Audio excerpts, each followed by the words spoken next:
بسم اللہ الرحمن الرحیم۔ یہ تقریر مبارک رات شب برات کے تعلق سے ہے۔ اس تقریر کو پورا سنیں اور اس میں جو باتیں بتائی جائیں اس رات کے تعلق سے اس پر پورا عمل کرنے کی کوشش کریں، اور جو خرافات واہیات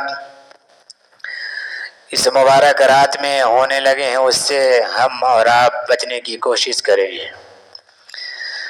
اللہ تعالیٰ نے فرمایا ہے اِنَّا أَنزَلْنَاهُ فِي لَيْلَةٍ مُبَارَكَةٍ کہ ہم نے اس قرآن پاک کو لوح محفوظ سے آسمان دنیا پر اتارنے کا فیصلہ ایک برکت والی رات میں کیا۔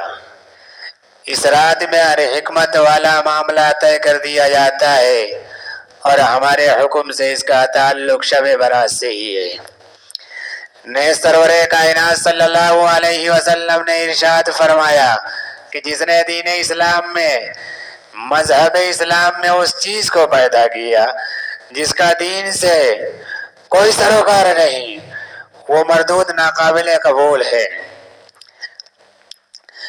نیز سرور کائنات صلی اللہ علیہ وسلم نے ارشاد فرمایا شعبان شہری و رمضان شہر اللہ، کہ شعبان میرا مہینہ ہے اور رمضان اللہ کا مہینہ ہے۔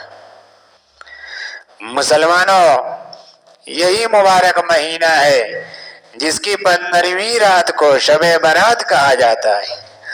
اللہ اللہ، اس مبارک رات کی فضیلتوں کا کیا کہنا کہ اس مبارک رات میں قرآن کریم اس مبارک رات کی فضیلتوں کا کیا کہنا کہ حکم الحاکمین نے اس مقدس رات میں اس قرآن پاک کو نازل کرنے کا فیصلہ فرمایا جو سراپا ہدایت و رحمت ہے، جس قرآن نے عالم انسانیت کو زندگی گزارنے کے طور طریقے سکھائے، عبدالآباد اور ہمیشہ رہنے والی آخرت کی زندگی کے واسطے نجات کا سامان مہیا کیا۔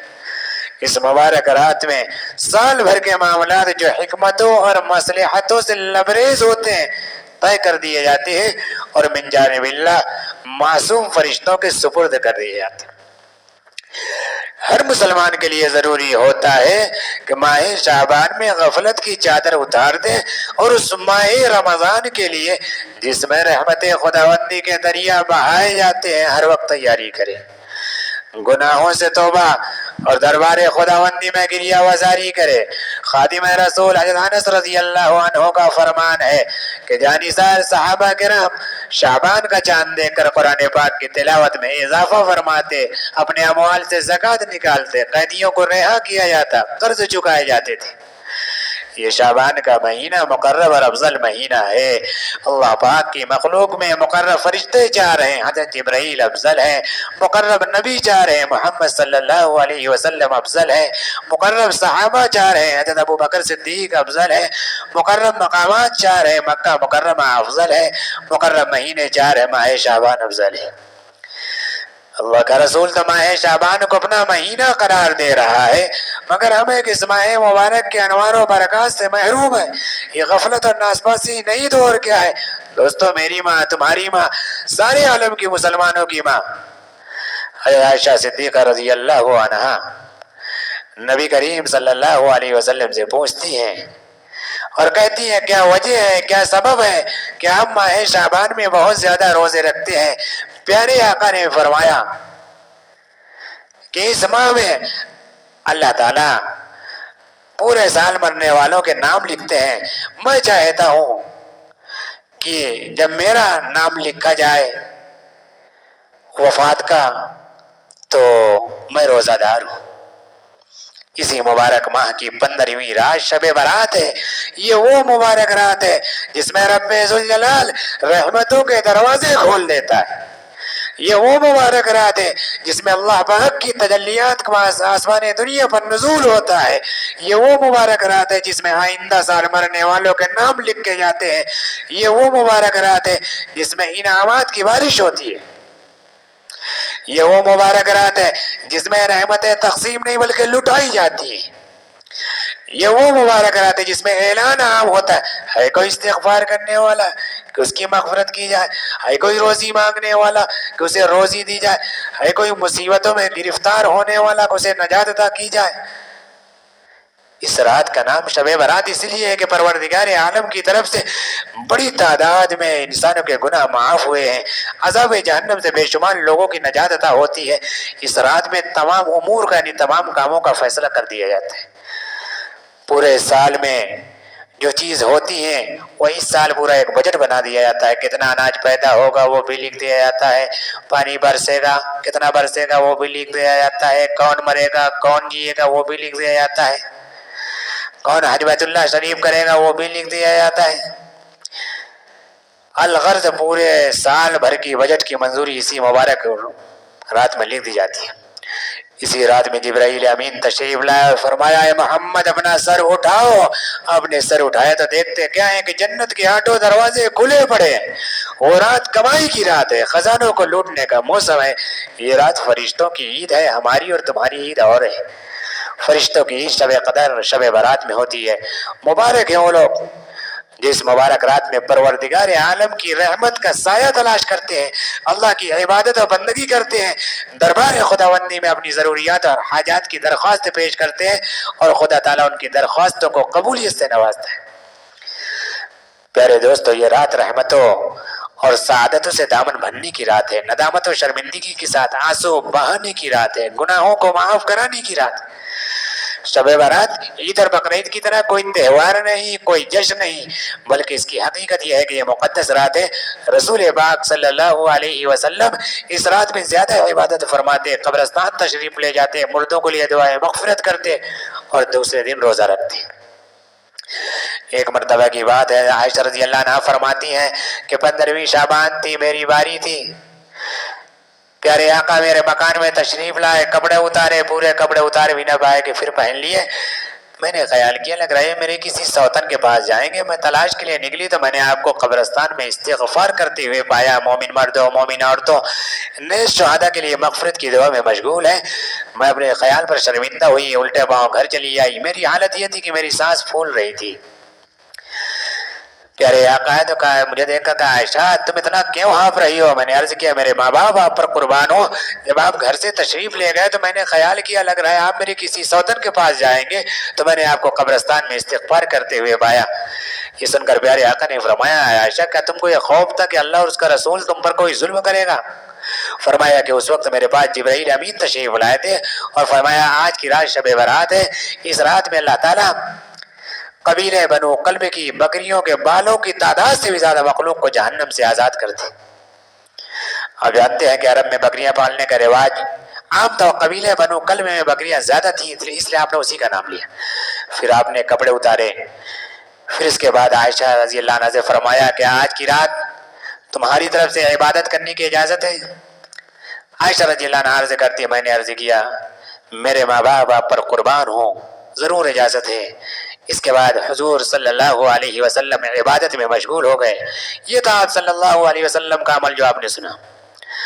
مگر افسوس صد افسوس، جس مقدس رات میں عبادت کرنی تھی اس رات میں ہم گناہوں کے کام کرتے ہیں۔ ہم شب برات میں جاگتے ضرور ہیں مگر ہمیں پتہ نہیں کہ کس طرح جاگنا ہے۔ ہمارا جاگنا رضا الہی کے لیے نہیں، ہمارا جاگنا عبادت کے لیے نہیں، ہمارا جاگنا گناہوں سے توبہ کرنے کے لیے نہیں، ہمارا جاگنا رحمتوں کو لوٹنے کے لیے نہیں، ہمارا جاگنا نیکیوں کو حاصل کرنے کے لیے نہیں، ہمارا جاگنا انعامات خداوندی کو لینے کے لیے نہیں، بلکہ ہم جاگتے ہیں گناہوں میں اضافے کے لیے، ہم جاگتے ہیں اپنے نامہ اعمال کو سیاہ کرنے کے لیے، ہم جاگتے ہیں نیکیوں کو مٹانے کے لیے، ہم جاگتے ہیں خدا کی رحمتوں سے اعراض کے لیے۔ کہیں دیکھو تو آتش بازی ہو رہی ہے، کہیں دیکھو تو پٹاخے چھوڑے جا رہے ہیں، کہیں دیکھو تو مسجدوں کو سجایا جا رہا ہے، کہیں دیکھو تو قبرستانوں کو چراغاں کیا جا رہا ہے، کہیں دیکھو تو حلوہ پکایا جا رہا ہے، کہیں دیکھو تو سنتوں کا جنازہ نکالا جا رہا ہے، کہیں دیکھو تو ہندوانہ رسومات ادا ہو رہی ہیں۔ مسلمانوں میں تم سے پوچھنا چاہتا ہوں کیا صحابہ اور رسول کا یہی عمل تھا؟ کیا صحابہ نے آتش بازی کی اس مقدس رات میں؟ کیا صحابہ نے اس مقدس رات میں پٹاخے چھوڑے؟ کیا صحابہ نے اس مقدس رات میں قبرستانوں کو چراغاں کیا؟ کیا صحابہ نے اس مقدس رات میں مسجدوں کو سجایا؟ کیا صحابہ نے اس مقدس رات میں حلوہ پکایا؟ کیا صحابہ نے اس مقدس رات میں تمام رسومات ادا کی؟ نہیں، ہرگز نہیں۔ مسلمانوں کو چاہیے کہ شب برات سنت رسول کے مطابق منائیں، عبادت کریں، نوافل پڑھیں، قرآن پاک کی تلاوت کریں، گناہوں سے مغفرت طلب کریں، قبرستان جائیں، اس لیے کہ قبرستان جانے سے سنت رسول زندہ ہوتی ہے، آخرت کی یاد تازہ ہوتی ہے، دلوں میں نرمی پیدا ہوتی ہے، قلب و جگر اور دل و دماغ میں یہ بات پختہ ہوتی ہے کہ دنیا دار فانی ہے، اس کا دھیان میسر آتا ہے۔ قبرستان میں جا کر اہل قبرستان کو سلام پیش کریں۔ معراج شب برات کے دن صرف 3 کام کرنے ہیں۔ ایک یہ کہ اس رات میں قبرستان جا کر مردوں کے لیے دعائے مغفرت کی جائے، دوسرے یہ کہ روزہ رکھا جائے،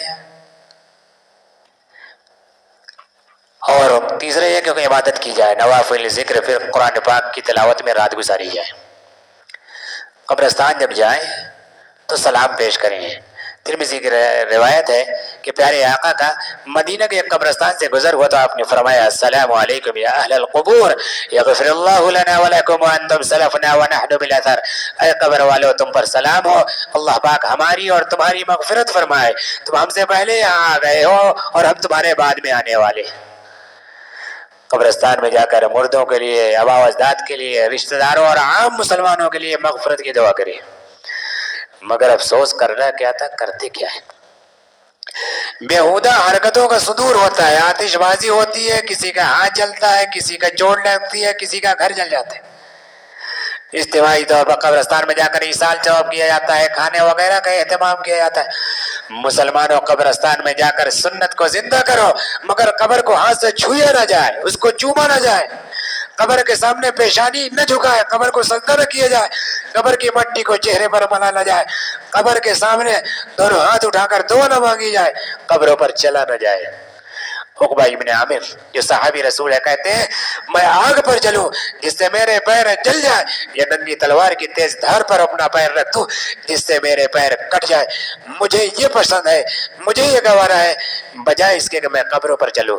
الغرض وہ کام، وہ فعل، وہ طریقہ بالکل اختیار نہ کیا جائے جس کا شریعت مطہرہ میں وجود نہیں ہے۔